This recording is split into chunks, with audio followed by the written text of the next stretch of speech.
Welcome back to the Deep Dive. Today, we've got a set of sources that, frankly, paint a startlingly different picture of the uranium story in Niger. The narrative you're probably hearing is that it's a failing, high-risk place, ripe for nationalization. So, our mission today is to use this material we've got and really investigate if that narrative is, well, completely backward. It's a huge topic, and if you're wondering why you should care about mining permits in West Africa, the answer is, pretty simply, global energy security. Right. We are seeing a massive nuclear renaissance right now. I mean, it's coming from all sides. Decarbonization goals, extending the life of old nuclear fleets, SMR. The small modular reactors. Exactly. And the big one nobody was really ready for, the insane power demand from AI data centers. So all that points to one thing. A critical, unprecedented supply problem for uranium fuel. Utilities are realizing that if they want power in 10 years, they need to lock down fuel sources, today. And it's not just a demand shock, right? It's also a major geopolitical crunch. I mean, look at where the supply comes from now. Russia's Rosatom, their state nuclear corporation. It controls something like 40% of global enrichment capacity. Since 2022, Western utilities have been, well, desperate. Desperate is the right word. And when you look past Russia, the supply is so heavily concentrated. You've got Kazakhstan, which is just a giant in extraction, then your traditional players like Canada. But the market needs a new, stable, high-quality alternative to sort of balance things out. And that is precisely where Niger is stepping in. It's moving from being just a peripheral player for France to suddenly a critical global option. We have to lay out the basic numbers here. Niger holds the world's 7th largest uranium reserves. That's about 5% of everything we know is in the ground. Okay. But the real story, the value, is the grade of the rock. The grade is absolutely the key metric here. The DASA project, for example, which we'll get into, it boasts an average grade of 5,267 parts per million over its entire 23-year lifespan. Okay, hold on. 5,267 ppm. For anyone listening who isn't, deep in the mining world, how good is that? Is that a game changer? It is an absolute game changer. I mean, many viable mines in, say, North America are operating at grades below 1,000 ppm, sometimes way, way lower. Wow. So an average rate over 5,000 is just. It's exceptionally high. It means you get more uranium from every single ton of rock you mine. It lowers your costs, reduces your environmental footprint. These aren't just marginal deposits. These are strategically vital assets that the world needs to tap. So Niger has the reserves. It has the quality. Let's talk about the big shift, the shadow of the last 50 years that led to this moment. That's right. For decades, the landscape was defined by this classic colonial extraction model. Dominated by France's state-owned company, Orano. Used to be called Areva. And it wasn't a partnership. The critics, and that includes the new government, they argue it was a relationship that put French energy needs first, period. Uranium was often bought at below market rates, and crucially, projects could just go dormant indefinitely if it didn't suit Paris. Which basically sterilized the assets. The resource belonged to Niger, but the control over its development was external. Until July 2023, the military government transition sent a very, very clear signal. A Niger-first approach. And here's the distinction that gets lost in all the headlines about instability. This is the most important point. This is not arbitrary seizure. The government is simply enforcing its own pre-existing national mining laws. Laws that were always on the books. Always. And those laws say you either actively develop your permits on a reasonable timeline, show real investment, or you lose them. It's the rule of law being applied suddenly, which to a company used to ignoring it for decades. Well, that looks a lot like instability. The only thing that changed was the political will to enforce it. Which brings us to this perfect analogy that we found in the sources. It really clarifies it for you, the listener. Think of Niger as a landlord who's finally decided to enforce a long-ignored lease.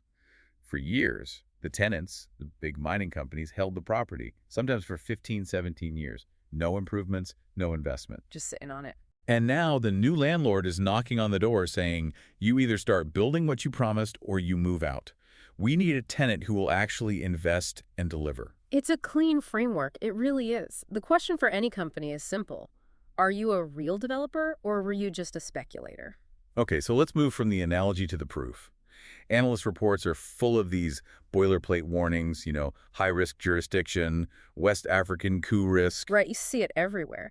But the sources we looked at provide a really clear counterfact. Let's just state it plainly. Not a single mining project in Niger, one that has complied with its legal obligations, has been shut down or nationalized. Not one. The actions have been targeted, legal enforcement. So let's unpack the Orano case. This is the big test case for that develop it or lose it mandate. Okay, so Orano is sitting on the Umaran deposit. It's one of the largest in the world. They'd held the permit since 2009, a very long time. And the timeline tells the story. Work was suspended back in 2015. Their reason was unfavorable market conditions. But think about what that meant for Niger. They held this massive, high-value asset completely off the market.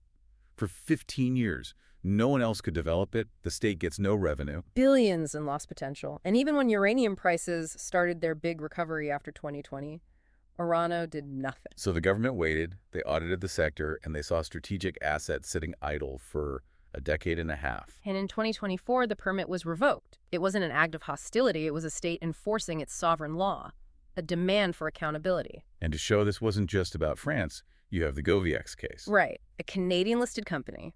They held the Matanuela project for 17 years. Since 2007, they had a deadline, July 3rd, 2024, to start construction. And when that deadline pressure hit, what did GoviEx do? Well, their first move was to initiate international arbitration. That's the standard play. But what happened next tells you everything about Niger's real intentions. They negotiated. In February 2025, GoviEx and the Minister of Mines signed a letter of intent. The goal was to find an amicable resolution. It signals they are serious about timelines, but they want to find a path forward with serious partners. Okay, but I have to inject some skepticism here, based on these same sources. The media is full of reports about coups, high-level political turmoil, diplomats being expelled. How do you square that with the idea of an operationally excellent environment? That is the crucial question, and it's where you have to separate resource sovereignty from political chaos. Meaning, the data shows that the political struggles, which are real, haven't directly translated into operational interference for companies that are actually compliant. Enforcing permits is one thing. The regional political chess game is another. And the proof for that, the aha moment in all this, is the global atomic DASA project. Exactly. This is the model. This company has received full, uninterrupted government support. Why? Because they are in full demonstrable compliance with their development plan. The government's actions here are the complete opposite of that hostile state warning label. President Tiani confirmed his support for DASA in August 2024, right in the middle of all the political shifts. And it's not just words. They formed an interministerial committee specifically to help the project, to expedite things like import permits and logistics. The government even put out a statement saying it has, quote, no intention to nationalize the DASA project. So the pattern is, if you meet your commitments, the state becomes your partner. And you see it on the ground. The DASA project is moving toward production. Their workforce is 98% Nigerian. This isn't just about jobs, it's about building local capacity. And the safety record. The safety record is incredible. As of late 2024, 779 days without a lost time safety incident. That is world-class operational excellence in any country, let alone one labeled high risk. The pattern seems undeniable. Orano, dormant for 15 years, loses its permit. GoviEx, sitting on a project for 17, gets forced into negotiation. Global Atomic, in full compliance, gets full ministerial support. It's simple. Niger enforces its laws and supports the companies that actually deliver. Okay, let's tackle the biggest tangible threat, logistics.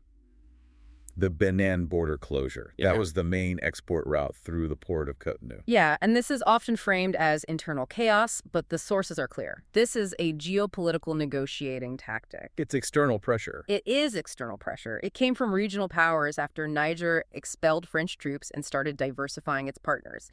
It's a supply chain problem caused by foreign policy, not a failure of governance inside the mine gate. And is Niger just waiting for that border to reopen? Not at all. They are moving fast to develop alternative routes. The sources suggest a massive pivot. About 90% of their future exports will use the Trans-Saharan corridor through Nigeria. Which cuts out that old French-aligned port completely. It's a huge logistical shift, but it moves the problem from being an existential threat to a manageable operational challenge. It's the ultimate expression of their sovereignty. So let's redefine risk for the listener. Based on all this, if you're a Western mining company and you're willing to invest, hire locally, and meet clear deadlines, like Global Atomic, your risk of arbitrary government interference is low. The government is your partner. But Niger is now undeniably high risk for the old guard. If your business model relies on sitting on permits, expecting special pricing, and minimizing local investment, then yes, Niger is extremely high risk for you. The rules are the same for everyone now. And what's fascinating is that the government is actively welcoming Western investment from the U.S., Canada, Australia. They're framing this whole thing as a geopolitical opportunity. They're essentially saying, we can help you escape the Rosatom bottleneck, but you have to come to the table as an equitable partner. So, to summarize this whole transformation, Niger has a new post-colonial mining model. Clear laws, enforced deadlines, zero tolerance for hoarding assets. And a genuine partnership for serious developers. It's a deliberate strategic pivot. And this matters for the global market, because Niger offers a critical, high-grade diversification opportunity.